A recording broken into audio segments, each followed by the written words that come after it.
He is a global icon, an American institution. There's probably nothing more Americana, what symbolizes America and Texas, and it's Willie Nelson. But now both parties have circled the wagons against the people, and they're saying, we don't care what you want. John McCain said this war is going to go on for 100 years. Yeah. Yeah, and it can't.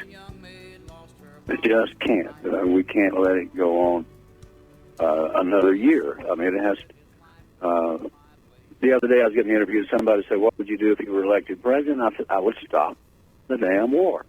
And it's just that simple. You stop that war, you stop the other wars that we're in around the country, and you go around the country being a peacemaker and stopping wars. I thought that's what you're supposed to do. Since when does America invade all these countries that had nothing to do with 9/11? Yeah, really. And all of a sudden, you know, the way I heard it, there was 15 people from Saudi Arabia hit us in New York, and we go jump on Afghanistan. I never could figure that one out in Iraq. Well, I did figure it out, too, but I'm surprised more people haven't figured it out. Willie, you brought it up. You figured it out. What's your take on 9/11? Just came out in AP today that the White House was running the commission. We always knew that, but now they admit. In fact, I have the headline right here. I read it before you came on, where they're now admitting that it was a staged commission. Well, that ain't good news, but it's not. It doesn't surprise me. Did it you? No, it didn't. I'm glad it's coming out. What's your take on 9/11? Do you question the official story? I certainly do, and I saw those towers fall, and I've seen an implosion in Las Vegas. There was too much similarities between the two, and then I saw the building fall. It didn't get hit by nothing. So, you know, how naive are we? Or, you know, what do they think we'll go for? So, are you saying you started having questions or that little voice in your head? I mean, did you have a bad feeling the day it happened? Is that what you're saying? The day it happened, I saw one fall, and it was just so symmetrical. And I said, wait a minute, I just saw that last week at the, you know, a casino over in Las Vegas, and you see these implosions all the time, and then the next one fell, and I said, hell, there's another one. And they're trying to tell me that an airplane did it, and that's, you know, I can't go along with that. And then you find out that mainstream news reported, but it never got any attention, that the supposed hijackers were given national security clearance and were trained at U.S. bases, and the dean of the Defense Language School, Colonel Butler, goes public and says, we train these people, the government's involved, and they start court-martialing him until he agreed to shut up. True story, I guess. I hate to hear it, but it's probably true. You've had a chance to see Terror Storm, Endgame, some of the other films. What's Willie Nelson's take on those films? Oh, I think they're right on. I think, you know, the fact that there are a few elite that are running everything, calling the shots, starting the wars, financing them all, I believe that. And what else they're doing, who knows? But that one thing alone is enough for us to think about how do we stop them.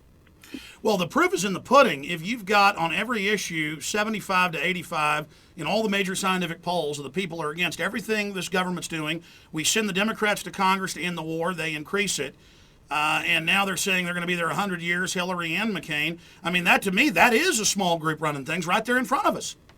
Absolutely. And as far as I can see, all those people attended the same meetings that you and the guys attended up in Canada. Am I wrong? Oh, no, a lot of them do go to the Bilderberg group. Yes, sir. Yes. Is that freedom? I don't think so. It's not democracy either. Willie Nelson, you're blowing me away here. Serve somebody. And it may be just in the news today, we're seeing that they've recruited 26,000 preachers. The White House has through FEMA to tell their flocks to stand down in the Presidential Decision Directive 51. Bush says he's above the Congress. It's no longer involved in continuity of government. In the John Warner Defense Authorization Act, they have openly funded for insurrection and rebellion by the American people. The whole police state apparatus they built up after 9/11, and I want to get your take on this, Willie, because I know you're aware of it, is now being used against the people. They're not even talking about the boogeyman of Al-Qaeda anymore.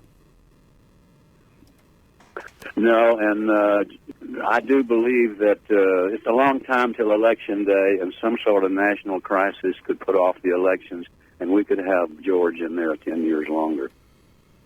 A lot of people are saying that. I was saying that many years ago, and now Bob Woodward's talked about how they're setting up for martial law, of all people. Naomi Wolf is talking about it. I think that might save us.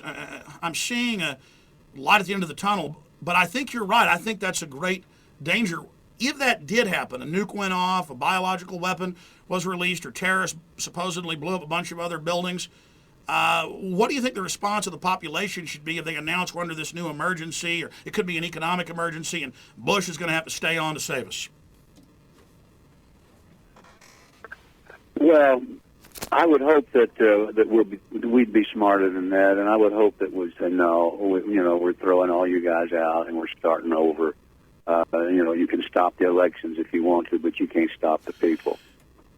Well, Ron Paul has gotten more donations from troops and people in Iraq than all Republicans combined. The troops in polls, 75% are against the war. So if Bush is planning on using these troops here, it looks like he's going to have a problem. Well, again, the troops are under orders, and if they don't do what the orders are, then they get shot. So the troops have no choice. There's a few of them in there that are there because they think it's the right thing to do. There are a few there because they just like to fight. But there's a lot of them there, like you say, that would rather be home with their families and save our good men and women for something that really matters, for really something that is the defense of our country. If we need some people down here on the borders, let's take 150,000 people out of Iraq and put them on the borders of Canada and Mexico. We can secure our borders that way. Well, how are we have this war on terror where there's an al-Qaeda terrorist under every bed, under every table? We got to have checkpoints and kids getting thumb scanned to get their lunches to stop al-Qaeda, but then the border's wide open. That kind of makes the war on terror look like a fraud. Well, yeah, and, they're fighting over there because you remember the old joke about the guy that dropped a quarter and he was looking around. And I said, where did you lose it? I said, I lost it over yonder. And he said, why are you looking over here for? I said, well, I call the lights better. So, I think that's why they're over there, the lights better. Well, it's a black hole to launder money and dump trillions of dollars in no-bid contracts to Halliburton. Yeah, and there's nobody stopping it. And as long as it keeps going on and nobody stops it, I don't know what the end result will be. But well, tyrants, it can't be good for us. Well, you're right. Tyrants have known throughout history. They keep pushing. They keep testing. Tyranny doesn't come overnight. And I hope a lot of people that support this war, I hope you know, we have illegal wars, not declared, torture, the rest of it. None of us are safe here. What comes around goes around. You reap what you sow, don't you, Willie? Absolutely. 10 times over, I remember. And I'm not sure I want to get treated 10 times as bad as we're treating other people. I am a Midwest farmer. I make a living off the land. I ride a John Deere tractor. Willie, getting back into 9/11, because you brought it up, and I was debating even bringing it up. It's so controversial. But other questions, other things that piqued your interest and made you question the official story surrounding 9/11? Well, as soon as it happened, and the next day I was somewhere doing a show, and somebody said, "What do you think about it?" And I said, "Well, first of all, when I get hit, I like to look around and see who did it before I start swinging at everybody in the room." And it kind of looked at what we were doing. We get hit over here, and the next thing you know, we're jumping on everybody in the town. So we got hit from Saudi Arabia.